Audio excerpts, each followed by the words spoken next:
Thank you, everybody, for joining us today. The time being 12 o'clock, we're going to go ahead and get started. I think we're already recording. The topic of today's webinar, today's January Plan webinar, is 2023 Planning and Zoning Legislation Primer. My name is Noah Hodgetts, and I'm a principal planner at the New Hampshire Office of Planning and Development within the Department of Business and Economic Affairs. You can ask questions during the presentation by clicking on the chat icon in the ribbon at the bottom of your screen, which will open the meeting chat outlined in red on the left side of your screen. You can ask questions in the box at the bottom of the meeting chat outlined in the red on the right side of the screen. Depending on your Microsoft Teams setup, the bar may be on the top. The bar could also be on the top of your screen. My colleague Alvina will keep an eye out on the meeting chat and we'll do our best to answer relevant questions throughout the webinar. We'll also have time at the end of the webinar for any remaining questions and answers. And just of note, there's a lot of material to cover. I expect that we may end up going a little bit past 1 o'clock. If folks are available, I will be available until 1:30 to answer questions as needed. So over the next hour, I'm going to take you through an overview of the legislative process, key dates, committees, types of votes out of committee, then some quirks of the 2023 session, and then kind of the meat of the presentation, a rundown of the top 15 planning, zoning, land use, and housing bills introduced this session, as well as some tips of how planners can engage in the legislative process. And finally, as I said, there'll be time for questions at the end. Unfortunately, due to extenuating circumstances, neither Tim Corwin with the City of Lebanon, as well as the New Hampshire Planning Association Legislative Liaison, nor Nate Grays with the New Hampshire Municipal Association were able to be part of today's webinar as originally scheduled. Both send their apologies for their last-minute absences. I'll try to make up, do my best in their absence. So how does a bill become a law in New Hampshire? Although most of you have probably seen Schoolhouse Rock's How a Bill Becomes a Law at some point in your life, maybe as far back as grade school, the process has some interesting quirks in New Hampshire. The first step in the New Hampshire legislative process is sponsorship and bill creation. Legislators who want to create a law submit a bill request to the Office of Legislative Services, OLS. OLS drafts a legislative service request, an LSR. Then in late November or early December, the list of LSRs is published on the General Court's website. The list consists of a number, a bill sponsor's name, and the title of the bill, nothing else. And then finally, once an LSR is signed off by both the sponsor and the co-sponsors, it will be assigned a bill number and the text of the bill will become publicly available on the General Court's website. Unfortunately, or fortunately, due to the high number of LSRs filed this year, currently, as of last check this morning, General Court's website listed 841 LSRs, an above average number for an election year. And this number is actually likely to grow as the deadline for Senate co-sponsors to sign off on bills is today at 5, and the deadline for introduction of all House bills is tomorrow.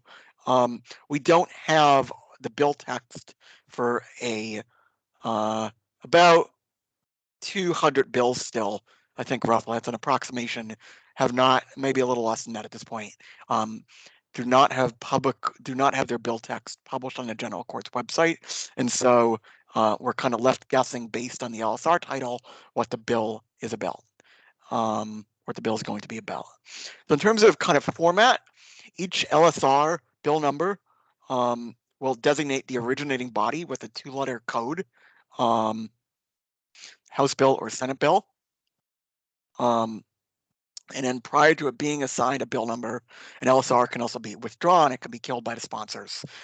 This often happens when a legislator doesn't get reelected, as they've introduced an LSR prior to their election. They lose their reelection, and then their LSR could be withdrawn. An LSR could be withdrawn for a number of other reasons as well. A bill sponsor might think they want to put something in for a bill. They find out there's another bill trying to accomplish the same ends. There's a multitude of reasons for withdrawing an LSR. And that list is also published on the General Court's website. As this is the budget year, we're also still awaiting the release of House Bill 1, the biennium budget for FY24 to FY25. So that's July 1, 23 to June 30th of 2025. And HB2, the budget trailer bill, which includes all the policy changes needed to implement the budget. So those are also additional bills which have not been published yet. So step 2 is the hearing process. Excuse me 1 second. After a bill receives a bill number, it will be assigned by the presiding officer of the body, the Senate President, or the Speaker of the House to a specific policy committee. E.g., the House Speaker might assign House Bill 123 to the House Judiciary Committee. The policy chair will then schedule a date and time for a public hearing. And unlike in some other states, every bill in the New Hampshire Senate and House of Representatives receives a public hearing. Even if the bill doesn't really have a chance of going anywhere,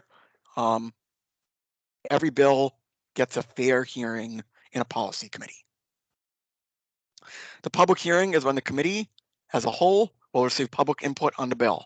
However, it's always possible to contact individual members of the legislature outside of a public hearing to give your individual opinion on a bill.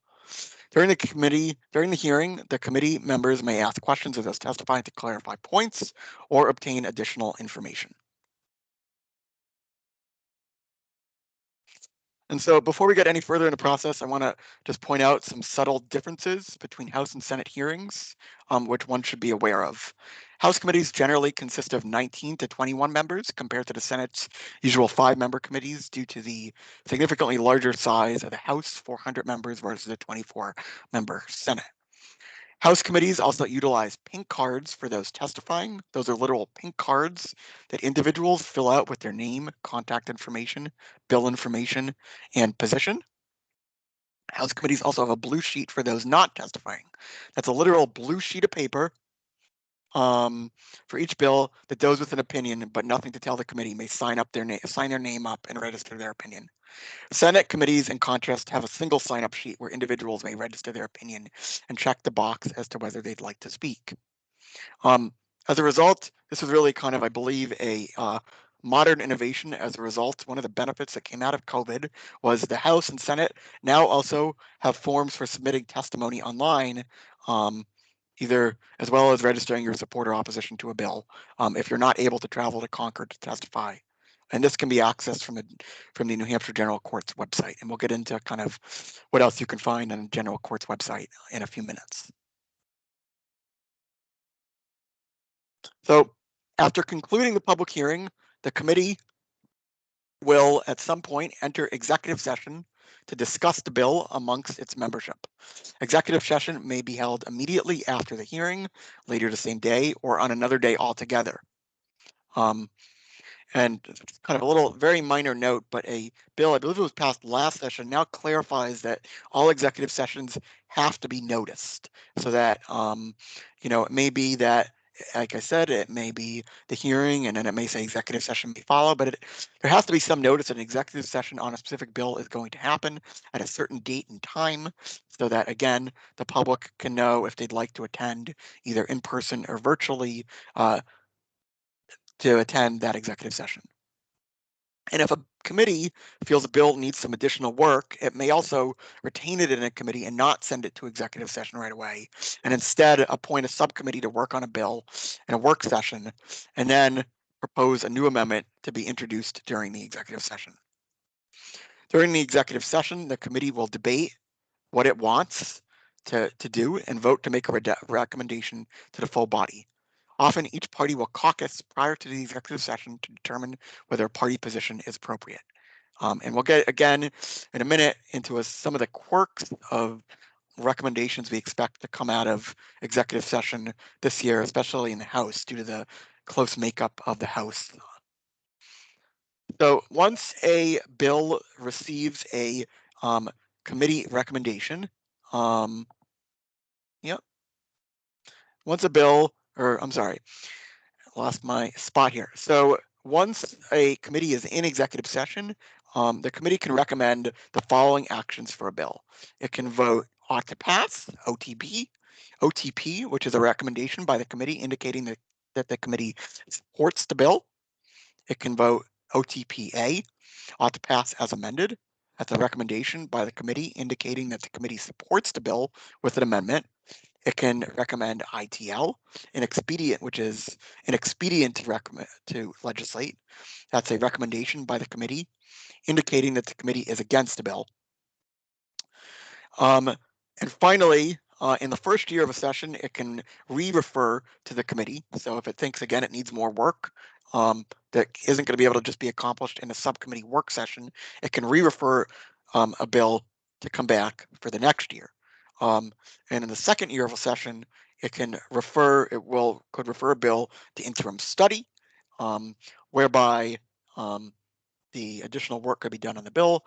The committee would vote usually in the fall, after additional work or study of a bill, whether it recommends reintroducing the bill in a future legislative session to be legislated again, or tried again, a second attempt to pass the bill.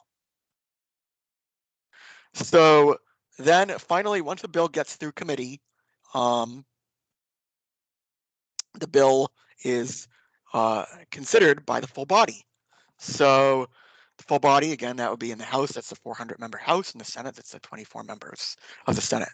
And the bill would typically come to the full body with a recommendation from a policy committee. Again, we'll talk about why this year in the House that may not always happen. The full body will then vote on the bill. If the body passes the bill, it moves forward in the process. Otherwise, the bill either dies with a vote of inexpedient to legislate, ITL, or it could be tabled. So then it just kind of stays in that body to be taken up at a later date, either that same session or another session, assuming there are ample votes to take the bill off the table and put forward another motion. And then if the bill passes the first body, but also is going to cause the state to spend any kind of money, it needs to go to a financial committee. And the trick to know whether a bill is going to a second committee is whether it has a fiscal note attached, which is a summary of the financial cost at the end of the bill. These bills are labeled when you actually go into a bill text. You can look at the title of a bill, are labeled with an FN at the top. So for example, House Bill 123-FN.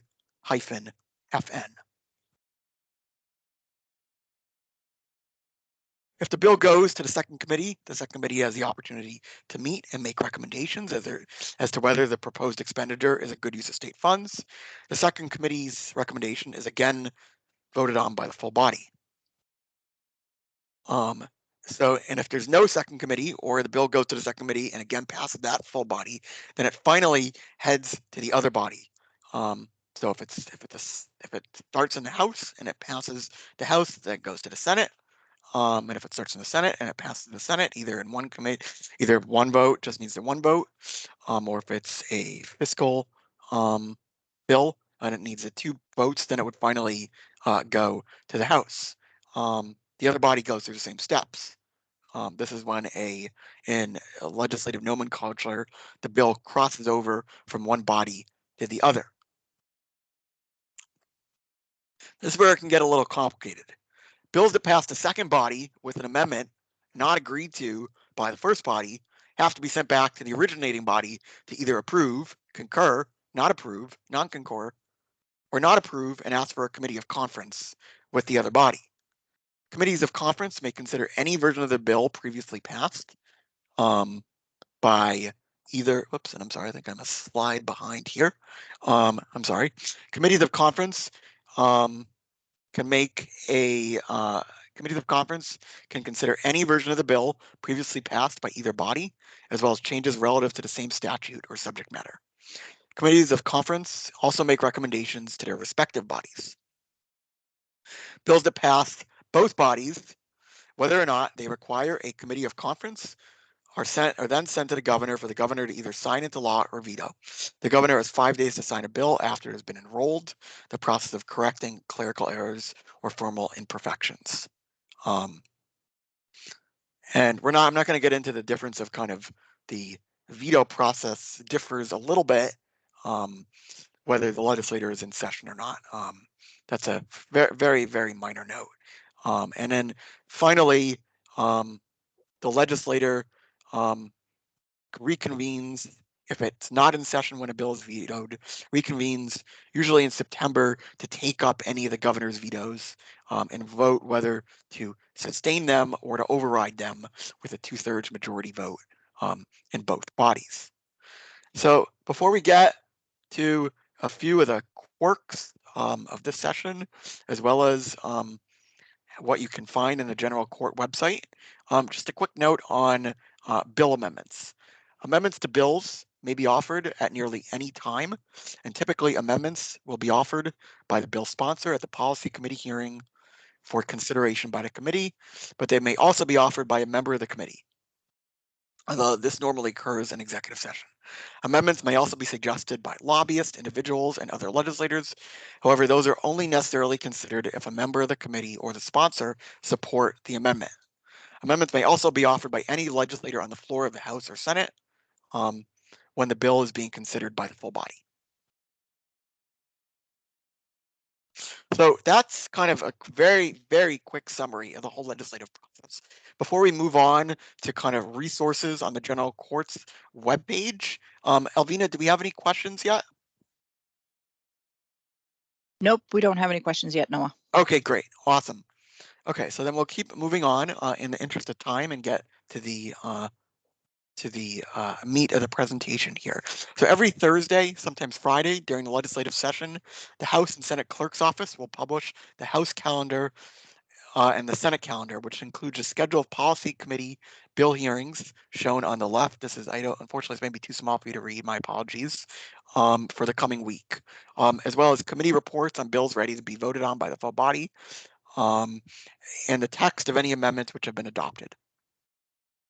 The General Court also publishes an online House and Senate meeting schedules shown in the upper right of the slide, which includes several links, including the official hearing notice, links to sign in to submit testimony online or express your support or opposition to a bill, as well as a link to stream committee hearings online via YouTube if you're not able to make it to Concord. Again, as I said, this was a benefit of COVID, whereas in the past, if you wanted to hear the particulars of a public hearing or executive session, you had to make your way to Concord and sit in person.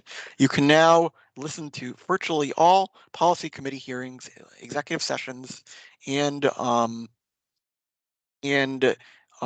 Senate and House sessions online, which are streamed live on YouTube. So it looks like we have a question. Yes. So Glenn, is it? Go ahead. It is from Glenn. Is it true that the governor can also allow a bill to become a law without his or her signature? Yes. So this is true. The governor has 5 days to sign a bill when the legislator is in session, or when the legislator is in session or not in session.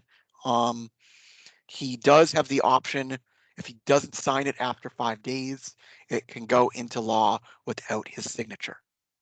So that is true. That is true. That's it. So thank you for the question, Glenn. All right. So moving on back to the kind of General Court's website and what else you can find there. So in addition to being able to find links for streaming hearings, the calendars, the General Court website also includes detailed information for every bill, including the docket for a bill, which is a record of the bill, a record that the bill is taken from being introduced to being signed into law, as well as a record of the policy committee recommendation, the vote by the full body, and the text of any amendments which have been voted on. Here's an example of a bill's docket. This is SB 47, which we will get to this morning, and Yeah. So, and finally, all this information is published by the General Court, can be found at gencourt.state.nh.us. I also want to mention that the General Court's website has vastly improved in the ability to kind of seamlessly navigate through different bill texts, kind of look at a docket of a bill, but it still requires manually going in and searching for the status of a bill. And so several New Hampshire nonprofits have started, at least this year was the first time I've heard of it, using a service called fastdemocracy.com, which does include a free version where you can do basic bill tracking and sign up to receive updates about the status of a bill you might be interested in kind of keeping tabs of on email. Basically, anytime there's a change in the status of that bill, you kind of create a tracked bill list. And anytime there's a change in the status of the bill, whether the bill text is introduced, a hearing gets scheduled in a policy committee makes a recommendation, the bill, an amendment is added, that's all, you get notified of that. So I will put both the links here in the chat. Stephanie's asked. So the first link I'm going to put in the chat is the link to the General Court's website. The second link is to this other service, fastdemocracy.com, which again there is a paid professional version, but you can, I think for most people's purposes listening in today, the free version will probably satisfy your needs. So that's the General Court website. Moving on, this slide shows key dates. This slide shows key dates for the 2023 legislative session. As previously mentioned, the last day to introduce a House bill is tomorrow. Again, my apologies if the text on this is too small. I literally have to copy these calendars out of the House and Senate calendars. The last day for co-sponsors of Senate bills to sign up on legislative bills is today at 5 p.m. And as I said, after that happens, I would expect us to see the remaining bill text made public for a number of Senate bills, including two LSRs we're going to talk about today. And then the House, kind of moving on, you'll see halfway down in each of these schedules that says crossover. So the House must act on all its bills by Thursday, April 6th, and the Senate by Thursday, March 30th, colloquially known as crossover. I'm not quite sure why. Typically, this date would occur on the exact same date in each body. The House has more bills which originate in its body that they need to consider, as opposed to the Senate, which I think is why the House has an extra week as opposed to the Senate to act on all of its bills which originate in its body. Any bills that pass in their original body will then transfer over to the other bodies, and all bills not going to a committee of conference must be acted on by June 8th in both bodies. Once they're acted on again, then they'd go, assuming they're passed in both bodies, they'd then be enrolled, go through the bill enrollment process and go to the governor's desk for signature. And all bills going to a committee of conference must be acted on by Thursday, June 29th in both bodies.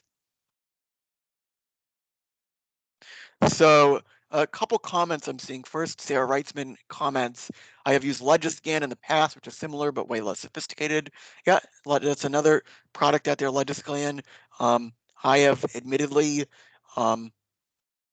have seen instances where Legiscan doesn't update as frequently, and maybe that's been improved in the past. But you're right. Sarah's absolutely right. FastDemocracy.com is not the only service out there for bill tracking outside of the General Court's website. Stephanie 8 asks, how do bills get through with hidden laws that aren't related? So that's an interesting question. I think kind of what Stephanie's getting at here, because typically for a bill that goes through a policy committee, an amendment or bill text has to be germane. However, when a bill goes through the process and heard by both bodies, typically or not atypically, I should say, a number of bills can be consolidated into one bill, which would be referred to as an omnibus bill.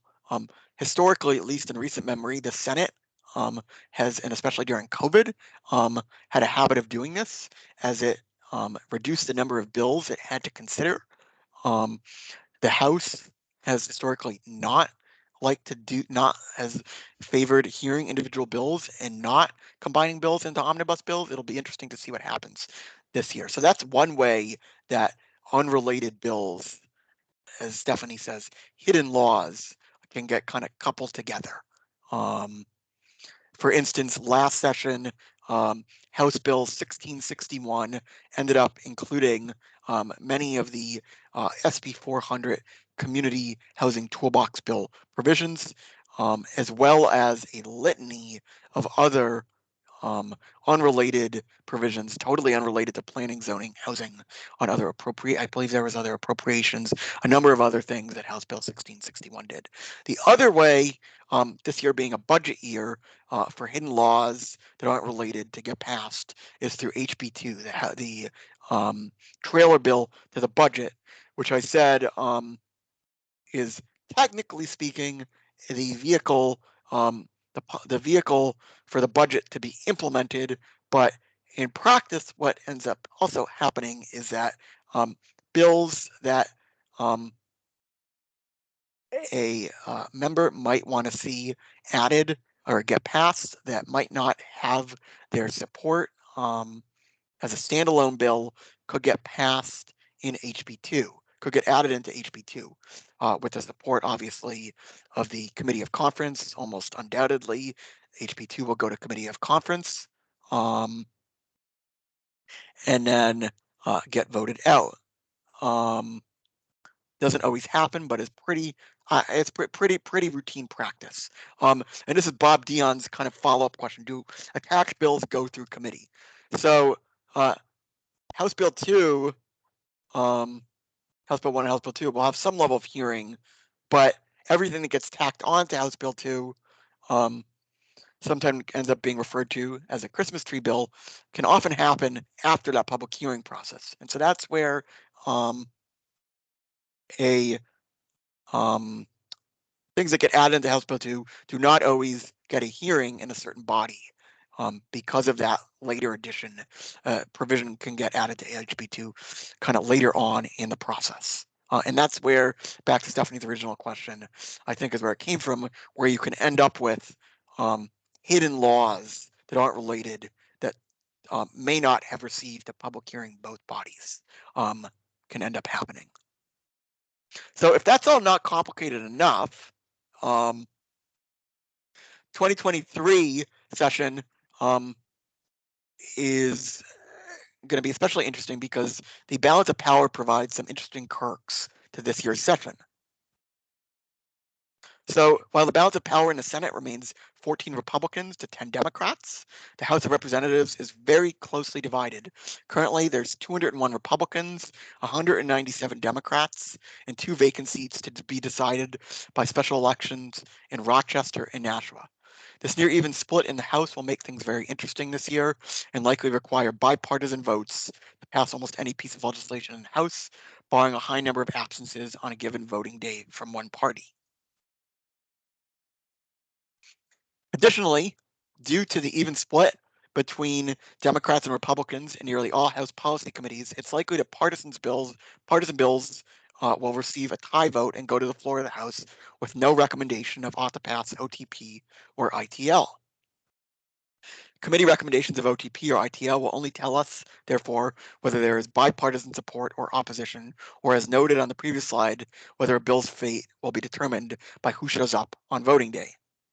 There are also 3 additional special committees in the House this year, which the Speaker of the House has created, including a House Special Committee on Housing, which will have 10 members, again, evenly split between Democrats and Republicans, and notably a Democratic vice chair, as well as a Republican chair, but the Republicans being in the majority in the House, that would typically be the case.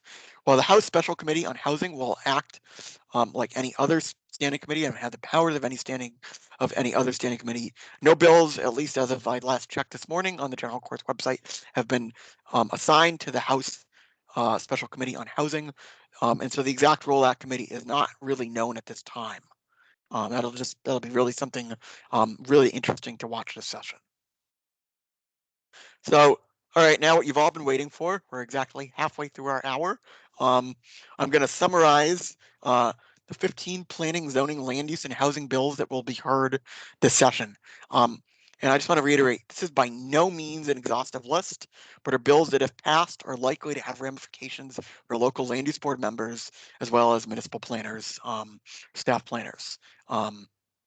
This list does not include bills on other planning topics or related planning topics, such as, for example, landfill siting, wetlands buffers, building code, transportation, you name it, economic development. Those are bills that our office tracks, but that we just simply don't have the time to go over in this session. So the first bill I'm going to talk about today is House Bill 44, relative to permissible residential units in a residential zone. This bill is a reintroduction of House Bill 1177 from last year, which received an OTP ought to pass recommendation from the Municipal and County Government Committee, but was tabled in the House by 10 votes. And so it never made it out of the House over to the Senate. It is known as the fourplex bill and would re-legalize smaller multifamily buildings, which were once ubiquitous in many New Hampshire communities, especially in our historic town centers, village centers, and downtowns. Specifically, House Bill 44 would amend RSA 674:16, the power to enact zoning, by allowing as a matter of right any single family lot in a residential zoning district served by municipal water and sewer to be used for up to 4 residential dwelling units. The 4 dwelling units may be configured as a single 4-unit building, 2 duplex units, 4 single family units, or single units, or 4 townhouses. While House Bill 44 would require municipalities to allow building of up to 4 units, a developer would still have to follow all local regulations to apply to other houses, such as setbacks and parking requirements, as well as lot coverage. For example, if a community requires 2 parking spaces for a single family home, it could not allow more than 8 parking spaces for a 4-unit building. And I'll note that this bill is certainly not, introduction of a bill like this is certainly not specific to New Hampshire. There's been a litany of bills, part of a national movement to try to legalize missing middle housing as a tool to increase housing production and address the shortage of housing seen across the country in recent years. And with an increasing number of cities and states across the country have adopted similar bills to this in the last few years. And with, again, many other state legislators across the country also considering similar bills this session. Right now, the bill would go into effect, I believe, January 1 of 24. But my understanding is that at the bill hearing this afternoon, which is actually happening in an hour in the House Municipal and County Government Committee at 1:30 p.m. today, the bill sponsor will introduce an amendment, which, among other things, amends the effective date of the bill till July 1, 2024, to give communities or towns at least one shot at town meeting to make any changes they want to address any ramifications that might come if this bill were to pass. And again, that hearing is in the House Municipal and County Government Committee at 1:30 p.m. this afternoon. I think there's going to be a significant amount of testimony for anyone in and around Concord with some time to spare. This hearing will occur in the Legislative Office Building, room 301 to 303. At 33 North State Street in Concord. Again, like I said, you can also stream this hearing online by going to the New Hampshire General Court's website, going again to that spot where I said the House meeting schedule. You can scroll down to House Municipal and County Government Committee. You'll see a drop down for all the bills the committee is hearing, as well as a YouTube link. I would expect they may be behind, as the committee already had 4 or 5 other bills on its kind of schedule for the day. So the bill, the hearing may not start right at 1:30. Any questions on House Bill 41, House Bill 44 before we move on to the next bill? No, there's a question before you started going over the bills. Do attached bills go through committee? Yes, I believe I actually already addressed this. Thank you, Alvina. Yes, we already did address this about kind of bills getting added to HB2 or items being added to HB2 and not always getting a public hearing by both bodies. Thank you. Okay, so I'm gonna keep moving on, assuming no questions on House Bill 44 right now. So next bill we're gonna talk about is House Bill 63. I do have a bill from Emily Friedrich. Says, anyone here from College Town worried about how House Bill 44 would affect their town? I will let folks weigh in on the chat on that. I don't think that was a question for me. So before we discuss the next bill, House Bill 63, I want to take a minute to review House Bill 1021, passed during last year's session and codified as RSA 674:76. RSA 674:76 was modeled after Massachusetts' Dover Amendment, which was enacted in 1950 in response to local zoning bylaws that prohibited religious schools within a town's residential neighborhoods. However, the exact wording of the two statutes differs. RSA 674:76 reads in relevant part, no zoning ordinance or site plan review regulation shall prohibit, regulate, or restrict the use of land or structures primarily used for religious purposes. I'm not going to read the rest of the statute. It does say in part that a committee, a planning board may still regulate certain dimensional requirements, but the big part here is that they can't regulate or restrict the use of land or structures primarily used for religious purposes in their zoning ordinance or largely in site plan review. So what is that? So kind of parsing that, what does RSA 674:76 do? The new statute, based on the interpretation of NHMA and OPD, overrides any municipal zoning limitations, but is silent on state and federal regulations, meaning that those would still apply for land or structures used primarily for religious purposes. Importantly, the new statute does not define what used primarily for religious purposes is. The new law likely permits site plan review that is limited, controlling the heights of the structure, yard sizes, lot area, setbacks, and building coverage requirements, as these are all dimensional and other requirements that the statute specifically says can be still regulated, provided such requirements apply equally to non-religious and religious uses and do not substantially burden religious exercise. However, planning boards should be aware that other site plan review requirements, including lighting, signs, noise, on-site and off-site drainage, erosion and sediment control, layout of streets and sidewalks, utility design and installation, open space, pervious and impervious areas, landscaping and parking and access management requirements, etc., would not be applicable to qualifying religious properties.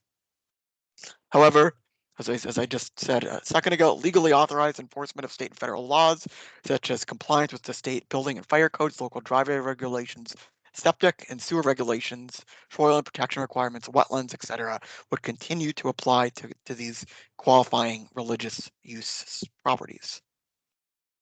As I alluded to a second ago, and I'm sorry, I was a slide behind there, my apologies. As I alluded to a second ago, OPD partnered with NHMA to provide training this past summer on changes to planning and zoning laws in 2022. That collaboration produced a guidance document on a number of changes, including the enactment of House Bill 1021. It also addressed House Bill 1661, the Community Housing Toolbox Bill, which was the subject of a separate webinar we did. We're not going to get into that today. The guidance document, which you can find a link to on the right side of the screen, as well as in the PDF link to the PDF that I included in the chat at the beginning of the webinar, laid out the complexities of implementation of the changes enacted and provide an example affidavit which local land use boards could consider when using to start the review process for an application that the applicant believed qualified as primarily religious use or asserted was a primary religious use. Ultimately, the advice given boiled down to consult your legal counsel when such an application is received, as no existing law mirrors a complex language and ambiguity of RSA 674:76. And I am going to quickly see if I can pull up the exact URL for 1021, this guidance document, or Alvina, maybe you can do that if you know where to find that on our website. It's also in the PDF version, just so folks can get to that directly. That would be great. So this year, as a remedy, I'm going to pause for a second. Halsey Hilliard has a statement. I live in Keene, and the street I live on, I used to be surrounded by off-campus housing. Once COVID hit, the housing next to me used to always be rented by students, but when they shut down the college, the landlord decided to rent to the public.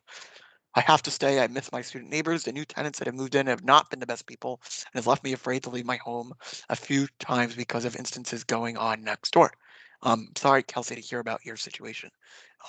So getting back to this bill, House Bill 63 was introduced this year as a remedy to House Bill 1021 and would seek to clarify the complexities now contained in RSA 674:76, as well as some of the ambiguities, by replacing the entire statute. The new statute would be comprised of two sections. The first section incorporates the U.S. Supreme Court decision in Church of Lukimpi Babalai I, Inc. versus Hialeah, the 1993 Supreme Court decision into New Hampshire statute. That decision in part states that a law targeting religious beliefs as such is never permissible and would apply to an existing zoning ordinance or local land use regulation.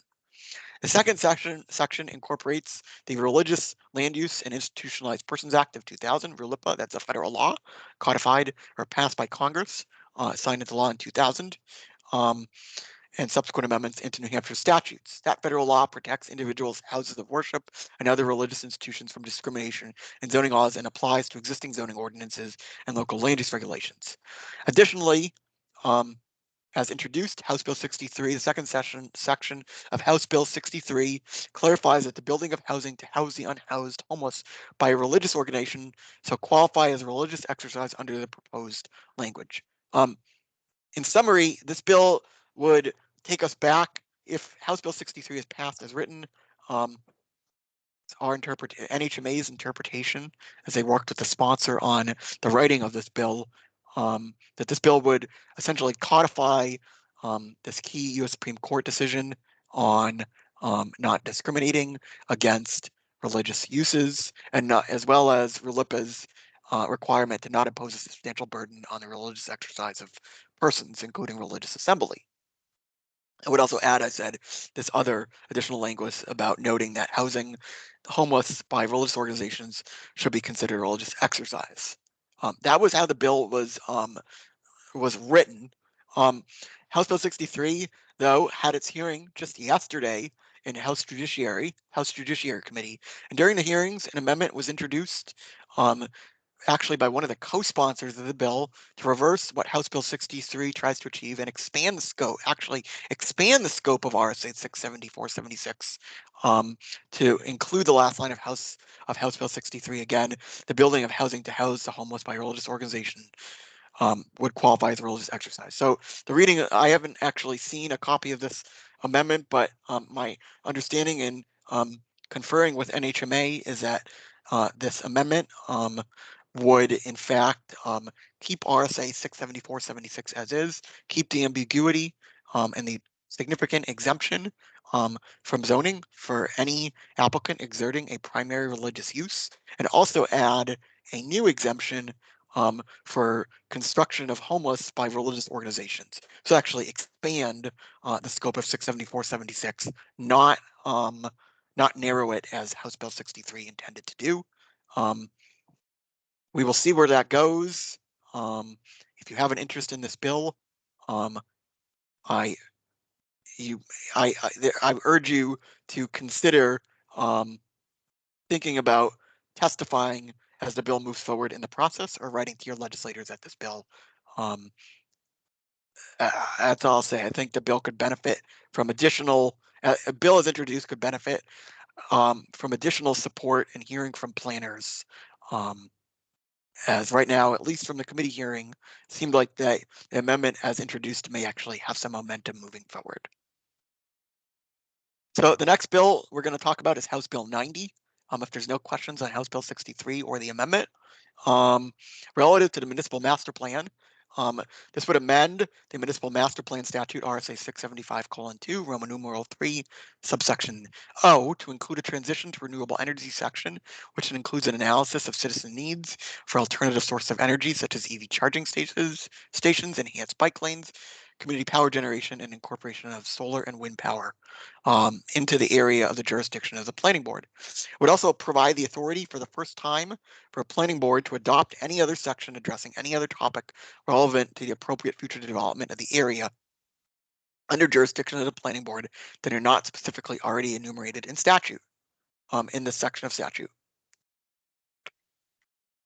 This seeks to resolve a long-standing issue, which we've seen increasingly happening, that RSA 674:2 currently only enumerates 17 master plan chapters. Obviously, only the first two chapters, vision and land use, are required chapters for master plan, and there's these 15 other optional chapters which a community may adopt. But communities have increasingly adopted chapters which deviate from this list to address emerging topics of concern, including broadband, community health, agriculture, climate change, and the arts, just to name a few. This second section of this bill would remove the ambiguity of whether a municipality has the authority to adopt other chapters which deviate from the 17 chapters stated in statute. House Bill 90 has its hearing in House Municipal County Government also this afternoon, after the House Bill 44 hearing. That's at 2:15 this afternoon in Legislative Office Building LOB 301, and again can be streamed online. Okay, again, no questions on House Bill 90. I'm going to move right along to House Bill 184. House Bill 184 would amend RSA 676:7 by no longer requiring ZBA hearing public notices to be posted in a publication in a paper of general circulation, if, with the following caveats: A, notice is posted on the municipality's website; B, notice appears prominently on the website's homepage, or a direct link to the notice so it'll appear prominently on the homepage; C, the notice is posted not less than 5 days before the date fixed for the hearing of the appeal and remains on the website until the conclusion of the hearing; and D, the notice is posted in 2 other public places. This bill seeks to address the fact that there are a declining amount of print publications in newspapers throughout the state, and especially in a lot of these smaller communities. And so you end up having to comply with the statute, sometimes have to run an ad in a very large regional paper, like say the Union Leader, for example. And also that newspaper readership has declined while online viewing of public information, especially on municipal websites, has increased.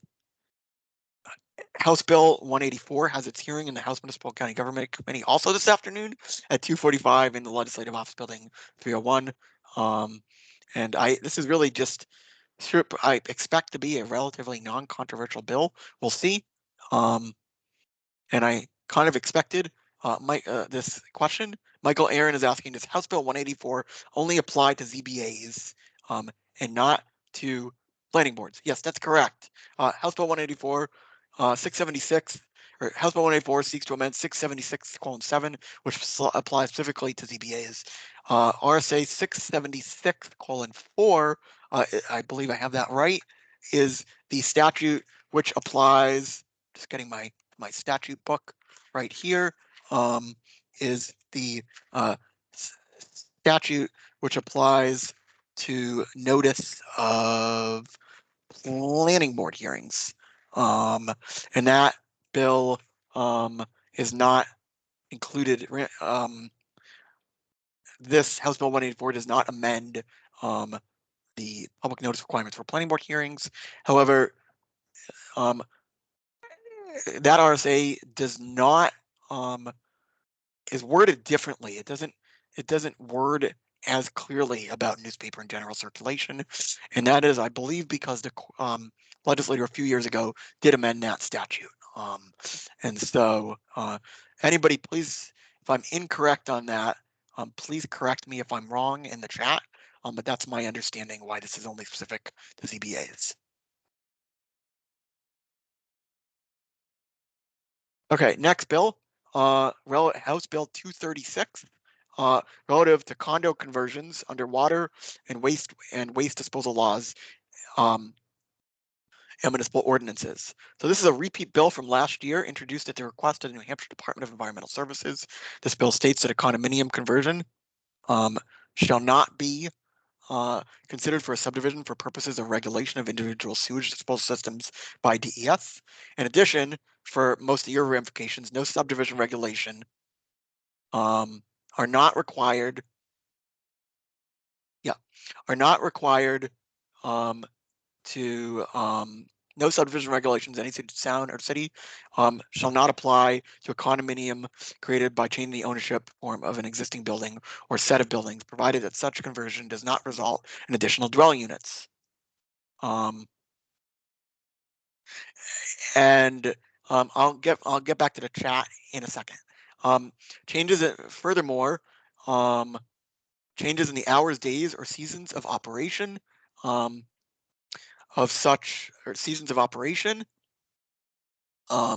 not be considered a change of use requiring a change of use permit.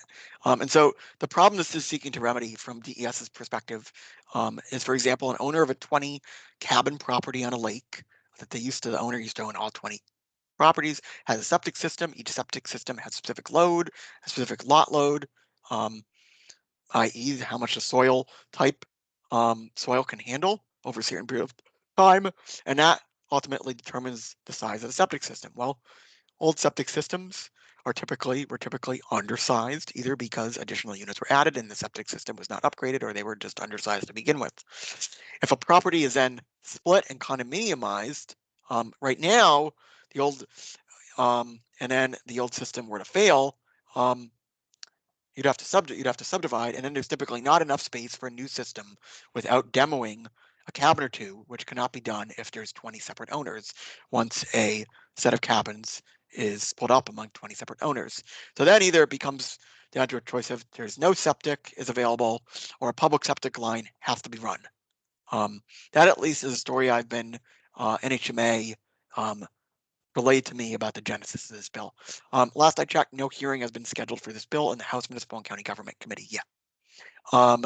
So just going back to House Bill 184, Tim Thompson did clarify, yes, that there's no requiring to post a notice for in a general circulation newspaper for regular hearings. But yes, thank you, Tim, for the clarification.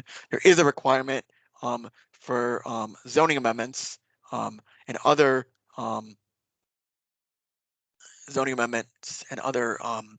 land use amendments that are going to have a public hearing, that those do have to be noticed in a paper. Don asks, does the ZBA noticing change apply to a paper's website? So that's a really good question. Could you simply satisfy House Bill 184 by posting on a on a newspaper's website, I think is what Don is asking. That is not the plain language of the statute. So I'm inclined to say no. However, I'm not an attorney, so I'm not going to try to chime in on that. And then Alan says, for tax purposes, the last bullet means that no more seasonal classification for tax purposing. Everything would be taxed as if it were year round. Thank you, Alan, for that observation. All right, so continuing here, House Bill 296 relative to local authority for granting driveway permits. I don't have a lot of background on this. I'm going to go through this really quickly. Essentially, the provision says the provisions of state fire code and associated rules shall not supersede the authority of local land use boards under planning and zoning provisions of Title LXIV of the RSA to regulate and permit driveway access when not governed by RSA 236:13. The impetus for this bill is not known, and where this would actually apply and become an issue We do not have, not aware of at this time. However, the hearing on this bill on House Bill 296 has been scheduled in the House Public Works and Highways Committee. Is scheduled for January 25th at 3 p.m. So expect to learn more at that time. Okay, next bill, House Bill 298, relative to placement of personal wireless service facilities. So House Bill 298 would amend RSA 12K:10, stating that the review of co-location applications for personal wireless service facilities, PWSs for short, should include conformity with structural integrity standards.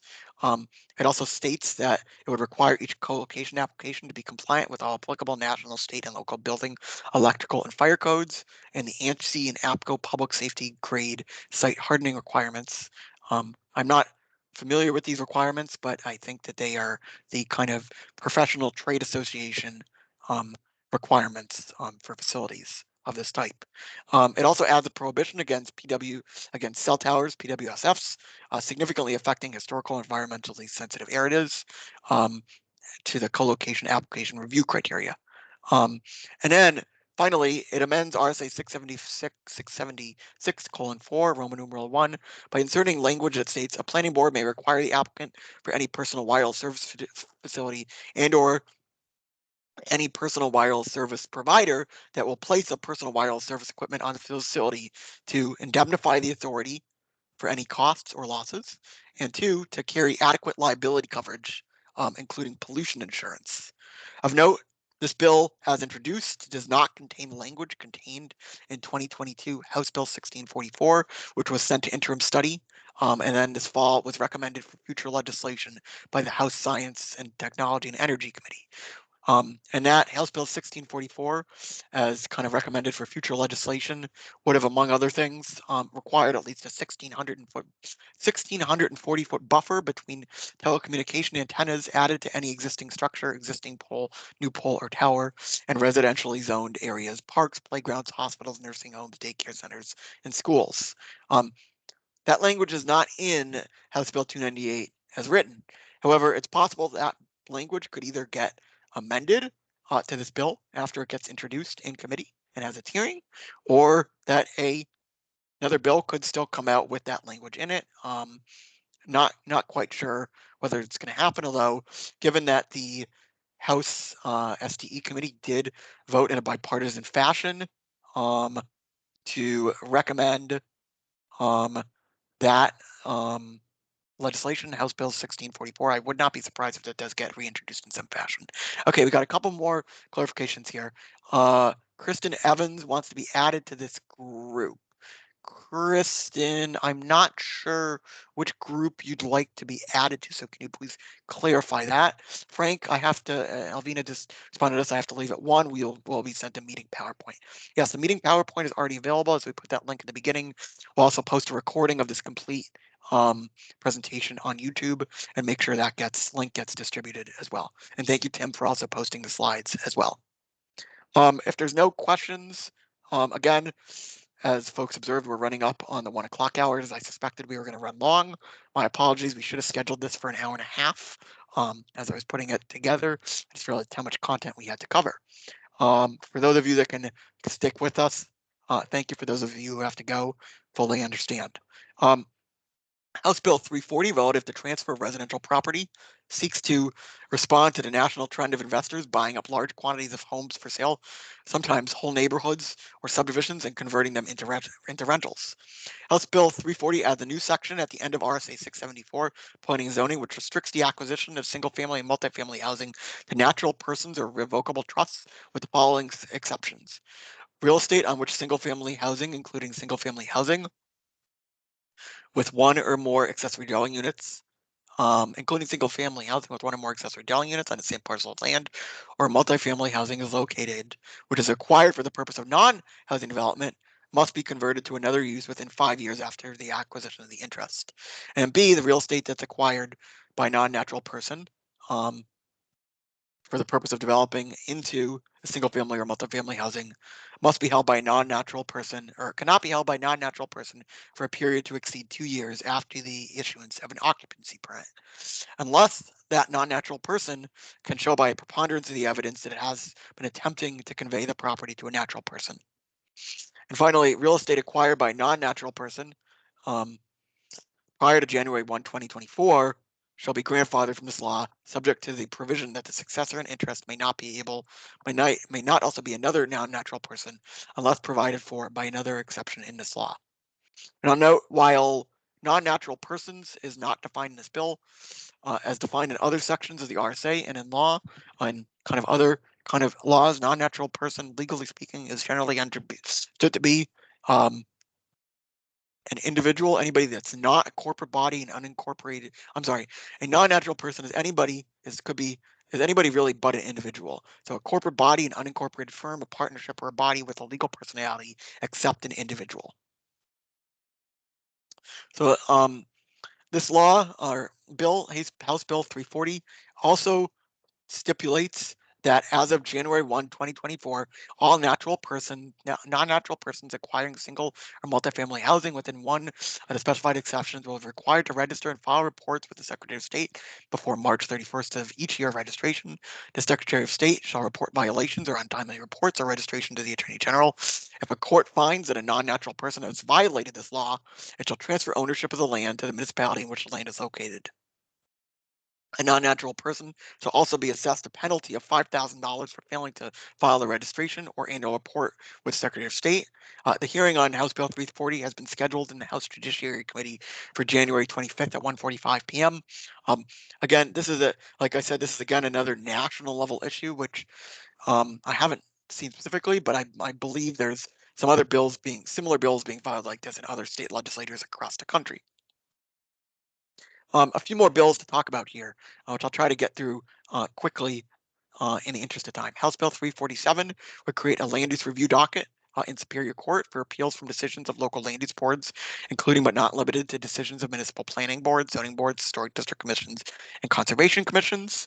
The governor, with the consent of the executive council, would appoint an associate justice to fill this role, who would have a background or knowledge and experience in land use and real property law. The Chief of Superior Court could also appoint additional justices depending on the caseload.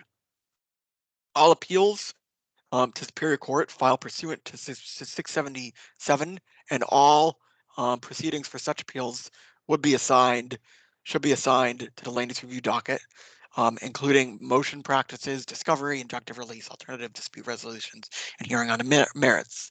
Importantly, the land use associate justice would have 120 days from receiving the certified record to issue a final decision. The court could agree to extend the deadline upon agreement of the parties if good cause is shown. This bill seeks to address a provision that was left out of the final version of 2022 House Bill 1661, the Community Housing Toolbox Bill, which would have required trial courts to issue final decisions on appeals of local land use board decisions within 160 days. Now, this is a smaller time frame of 120 days from receiving a certified record. And unlike the Housing Appeals Board, which many of you may be familiar with, which only has jurisdiction over land appeals related to housing development from RSA 677, the land use Superior Court land use review docket, if passed, would have jurisdiction to hear appeals on all land use matters. For comparison, the Housing Appeals Board has 150 days to render a decision from receipt of a certified record. This land use Superior Court land use docket, as I said, would only have 120 days to render a decision from receipt of a certified record. This bill has its hearing actually this afternoon in House Judiciary at 2:30 p.m. And importantly, or of note, the governor has actually already gone on record earlier in a Union Leader article back in September that this bill has his full support. So we'll see how that one shakes out. There's another note in the chat from Emily Friedrichs, I think, about the last bill, House Bill 340, that makes the quadruplex law much more appealing. Okay, moving on, a couple more bills here.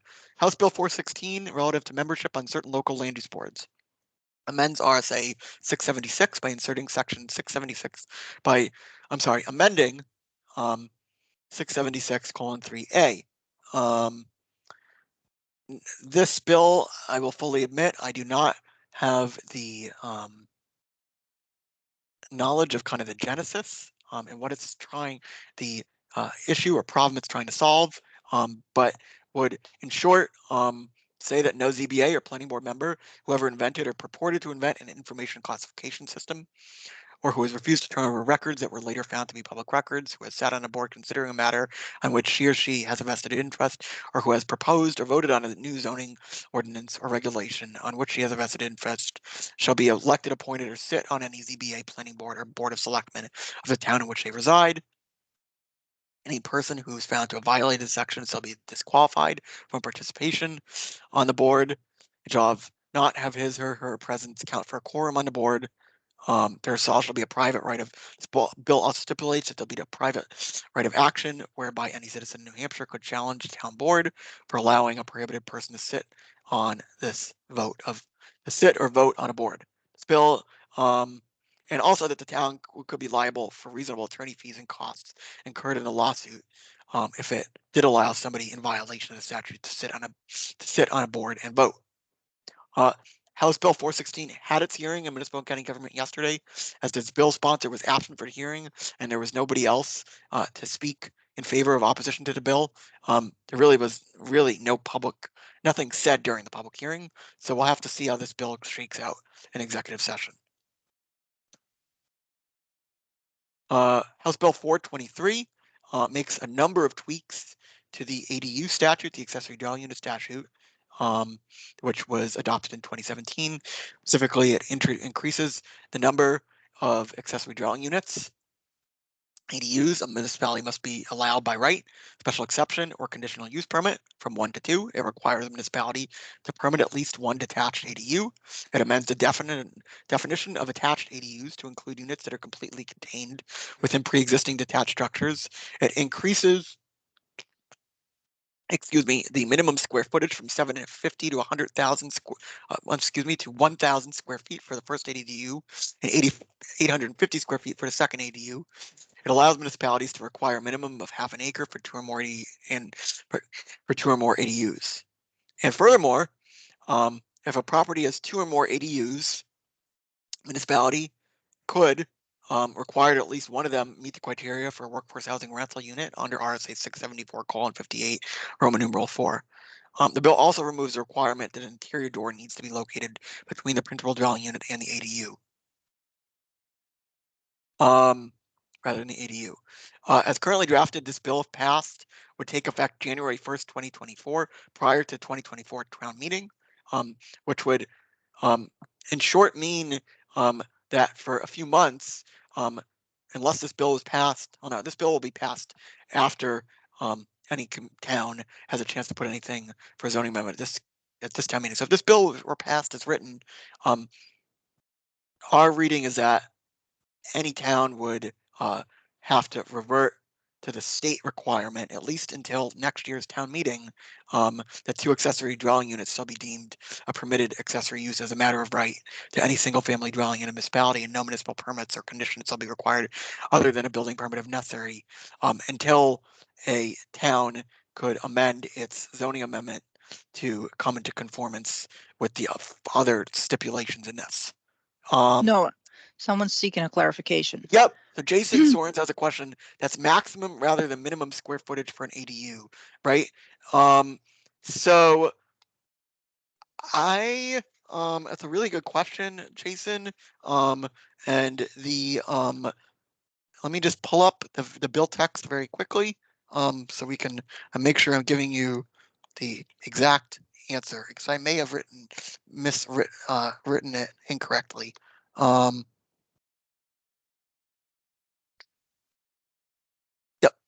The bill specifically says a municipality may establish municipal minimum and maximum sizes for an accessory dwelling unit, provided that such size may not be restricted to less than 1,000 square feet from one of the units allowed by right and 850 square feet for any other units.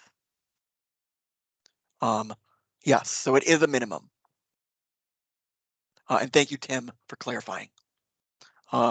So that is the ADU statute. Again, like I said, Our interpretation is that this would require, as written, the vast majority of the 200 communities who adopted an ADU ordinance after the original ADU law went into effect in June 1st, 2017, to amend their existing ADU ordinance to conform to these changes. As I said, if they didn't want to have to default to the state requirement. The hearing, at last I checked, in House Municipal County Government for House Bill 423 had not been scheduled yet. There's a few other comments, which I'm not going to read in the interest of time, about the kind of implications that this would do. I guess one comment I would make is that this is kind of one step less than the fourplex, than House Bill 44, than the fourplex bill. This would effectively legalize, not by right, if a municipality would still have the ability to do by special exception or conditional use permit, but allow in some fashion a single family home and now 2 accessory dwelling units, so for a total of 3 units, whereas the House Bill 44 would allow up to 4 units. That's the ADU bill. House Bill 636, and I promise we have like just 3 more bills left. So folks, stick with me for a few more minutes. That would be great if your time allows for you. House Bill 636, relative to required education for zoning board of adjustment members, would amend RSA 673:3-A. That's the land use board training statute. Mostly speaks to OPD's training requirements.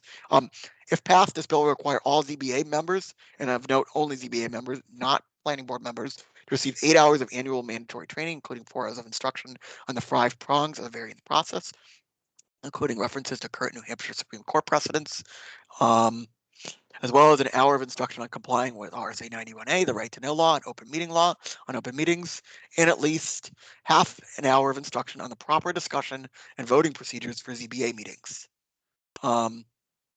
BEA would, and presumably OPD, would also be required to administer a mandatory written test, which will require a minimum of 80% to pass, and would be required to post a list of members that have passed or failed on a publicly accessible website within 60 days of each testing date. No ZBA member also who hadn't passed a test within the previous 12 months could sit on a ZBA member on any ZBA meeting or could count towards a quorum or vote total. Furthermore, the PEA Commissioner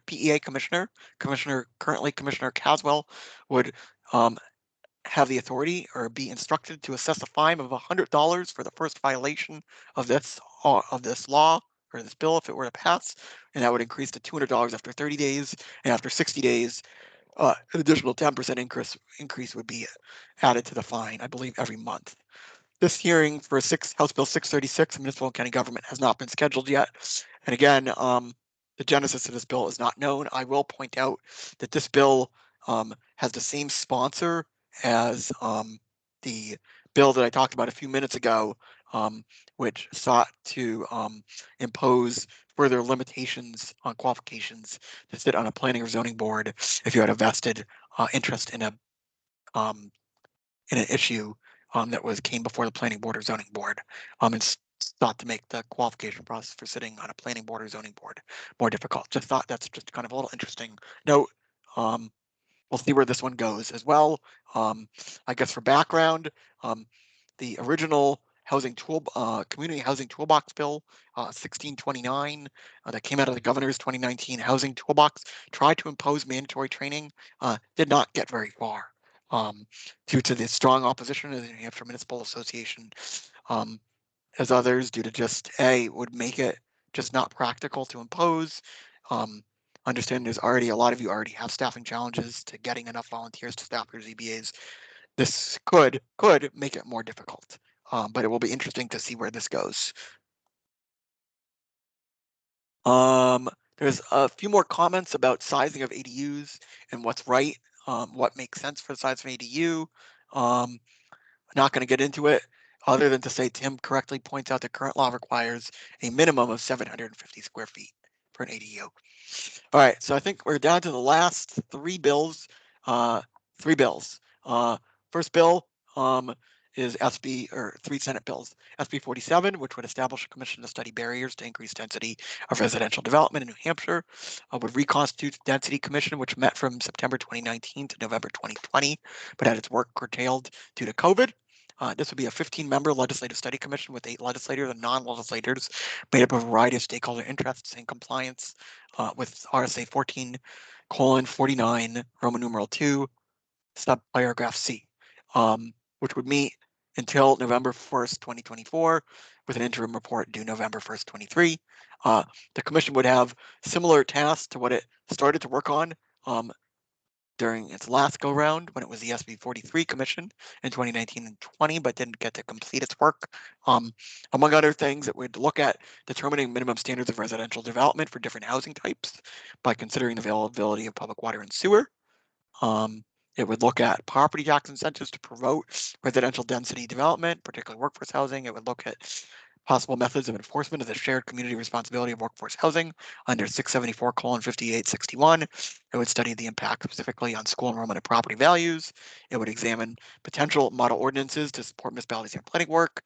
It would look at build-out potential of existing residential properties based on the existence of water and sewer or lack thereof. And finally, at the request of the Council on Housing Stability Regional Leadership and Coordination Working Group, it would examine DES's individual septic system capacity and siting requirements for areas not served by water or sewer. There's a little more language in there. I'm not going to go into the details at this time. The hearing for SB 47 occurred in the Senate Election Law and Municipal Affairs Committee this past Monday. It was then promptly went to executive session. The amendment that was voted out of committee by a 5-0 vote decreased the Senate membership from 4 to 2 members and increased the House membership from 4 to 6 members, but it also added a separate member, separate non-legislative members, so that New Hampshire home builders and New Hampshire realtors could have separate members recognizing that they're on the commission, recognizing that their interests are not always aligned. The problem this now creates is that now there would be 8 non-legislative members who would serve on this commission in violation of RSA 14:49 2C. So as a result, this bill was originally on the consent calendar to be voted on in the Senate this morning, but has now been special ordered to the next Senate session to try to figure out how to deal with that to come back into compliance with RSA 14:49, which basically says maximum 15-member commission, must have a majority of legislators, meaning you can't have more than 7 non-legislative members. The last 2 bills here are we again don't have full bill text for. LSR 2023-1045 would seek to establish a housing champion program contemplated in House Bill 1661 and previous versions of the Community Housing Toolbox Bill, which came out of the Governor's Housing Task Force in fall 2019. As the bill language has not been made public yet, it's not known what bill number this bill will be assigned or what committee this bill will first be heard in. It would be a voluntary program as in the past that would grant municipalities access to funds for local infrastructure to support new housing development in exchange for changes to local land use regulations and zoning ordinances to promote the building of workforce housing, as well as for communities that have their members, like today's webinar, get training from OPD or NHMA or other organizations providing training to planning board and zoning board members. Unlike prior iterations of this bill, however, of note, the Housing Champion bill being proposed this session would also include a significant appropriation to a new infrastructure fund, which Housing Champion designated communities would have access to support drinking water, sanitary sewer, stormwater, highway infrastructure, telecom, and electric distribution infrastructure needed to support new housing development. The last bill we're going to talk about is, and I see more folks are dropping off, so we'll try to wrap it up here, is LSR 1048, which seeks to expand the definition of inclusionary zoning contained in RSA 674:21, the Innovative Land Use Control Statute, to allow communities to adopt mandatory inclusionary zoning, which was left out of the final version of 2022 House Bill 1021. It was in previous versions of the Community Housing Toolbox Bill, again, which came out of Governor's Sununu's 2019 Housing Task Force. Mandatory inclusionary zoning would allow municipalities to require a developer to build a certain number or percentage of affordable units, as opposed to current statute, which only allows inclusionary zoning as a voluntary incentive or benefit, i.e. typically in the form of a density bonus, in order to induce property owners to produce housing units which are affordable to persons or families of low and moderate income. As in previous versions, mandatory inclusionary zoning ordinance would be required to include a standard that ensures that the economic viability of developments is not reduced in comparison to developments that do not require housing affordability. The bill also this year does something really interesting. It encourages the use of mandatory inclusionary zoning in conjunction with RSA 79E:4C, which is the housing opportunity zone, which was passed, I believe, last session to help offset the impact of mandatory inclusionary zoning on a developer's bottom line. So that's all the slides. I realize we went through that quickly. There's a lot to cover and we've gone well past the hour. I just want to say kind of a couple final closing thoughts here. While OPD doesn't take policy positions on bills, for anyone that has an interest in any of the bills discussed today, there are several ways to advocate your position, including 1, writing a letter to the editor of your local newspaper expressing your support or opposition to a bill, submitting a written letter of support or opposition to a House or Senate committee, testifying or attending a bill's policy committee hearing and registering your support or opposition to the bill on the sign-up sheet in the Senate, the blue sheet in the House, testifying at a bill's committee hearing. Again, a best practice is to kind of limit your actual oral statement or testimony to 2 minutes and provide longer written testimony to the committee. Just make sure you the committee appreciates when you bring enough copies for all committee members. And 5, you could also lobby the sponsor of a bill or a member of a committee or your own legislator about the bill. I would also note that any dues-paying members of the New Hampshire Planners Association can get involved with the New Hampshire Planners Association Legislative Committee, which typically meets online weekly during the legislative session and discusses pertinent planning and zoning legislation, such as many of the bills discussed today, and decides what position the association would like to take on a bill. If you're interested in getting involved with the NHPA Legislative Committee, and are a dues-paying NHPA member, please email Tim Corwin, whose contact information you can find on the next slide. OPD also runs an informal legislative monitoring group with our planning partners that typically meets every other month during the legislative session. This is typically restricted to our planning partners, but membership of this group kind of wanes. And if you have a burning desire to be part of this group, please email me. I'm just in the process of trying to actually schedule our first meeting. And you can also find my contact information on the next slide. So again, here's our contact information for Tim, Nate, and myself. Please feel free to reach out with any questions via phone or email about the legislation covered in this webinar or any planning related legislation that you might have a question about. So I know we're bumping up against 1:30, which I think is a hard stop. Just 2 quick plugs. I want to put a plug in for the Invest NH Municipal Grant Program, including the Municipal Per Unit Grant Program and the Municipal Demo Grant Program, as well as the Housing Opportunity Planning Grant Program being administered by New Hampshire Housing. Details about the Municipal Per Unit Grant Program and the Municipal Demolition Grant Program can be found on this slide and at invest603.com. Both of these programs are accepting applications on a rolling basis. For questions about either of these programs, please email investnh@livefree.nh.gov. And then I also want to note and remind everyone that the Invest NH Housing Opportunity Planning Grant Program, which provides grants for municipalities to hire consultants to work on one or more phases of changes to local land use regulations, has its phase 1 deadline next Friday, January 27th. Phase 1 grants are to be used for needs analysis and planning work with the purpose of increasing housing supply. These grants may be used to understand and map housing, income, and demographic data, including housing market costs, housing units needed to meet future expected growth, and the affordability of a municipality's housing, housing for all income ranges. These funds can also be used for phase 1 funds can also be used for reviewing the existing master plan to identify sections related to housing development and drafting or updating these sections of the master plan for the purpose of supporting increased housing supply. There's a $25,000 maximum for this phase. Additional details about all 3 HOP grant phases and a grant application can be found at nhopgrants.org. If you have questions about this, please go to nhopgrants.org, or you can also email info@nhopgrants.org.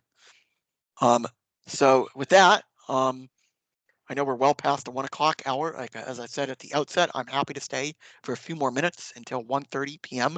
to answer any remaining questions. If you'd like to ask a question, please either raise your hand and unmute yourself, or you can also type your question in the chat box. And if you're on the phone, I didn't even see if we had folks on the phone. Don't think I see anybody on the phone. We can unmute you too. So we'll give it a minute or two before closing for anybody to put any questions in the chat box. I do realize a lot of people jumped off already. Again, my apologies that this did go longer than was scheduled for. All right, so I'm not seeing any questions at this time. I want to kind of just make a mention of next month's webinar. So next month, thank you for joining. Next month for our February plan webinar on February 16th, Thursday. That's the third Thursday in February at 12 p.m. The topic will be navigating the Planning and Zoning Board handbooks, what's new in the 2022 edition, which will include a review of the changes in OPD's soon to be published 2022 edition of the Planning Board in New Hampshire, a handbook for local officials, and OPD's the Board of Adjustment in New Hampshire local handbook for local officials. And those updates will also include further guidance on House Bill 1661 and 1021, as well as a new publication we're excited to launch, which is titled Planning and Zoning Case Law for New Hampshire Local Officials, which takes and expands a previous appendix that was just in the ZBA handbook and expands it to include planning board case law, and will also now be a standalone document on our website. Be on the lookout for an invitation, which will include a link to register and links to those updated handbooks in your inbox in the next week. We're putting the finishing touches on that now. So let's see a couple more questions. Suggestions for ZBA testing requirements, have it apply to chair and co-chair only. So that's from Don S. It's a very interesting suggestion, Don. And then just another thank you. And Alvina, I see, has also put in a link to the survey. Yes, I did forget to mention that. So thank you, Alvina. We'd appreciate if you'd fill out the short anonymous online survey on our website at the link that Alvina's put in the chat, and it's also in the slide deck, so we can get better feedback for how to organize future webinars. There's also a schedule on our website, on our planning and zoning training page at the URL shown on this slide, where you can find the dates for upcoming webinars. We haven't fully populated our list of 2023 webinars, but we hope to do so in the near future. Thank you everybody for joining today. If there's no further questions, not seeing any further questions, I'm going to bring this webinar to a close. Thank you again for everybody that joined, especially those that stuck out here until the very end, despite going almost a half an hour over. Have a great afternoon, everybody. Take care.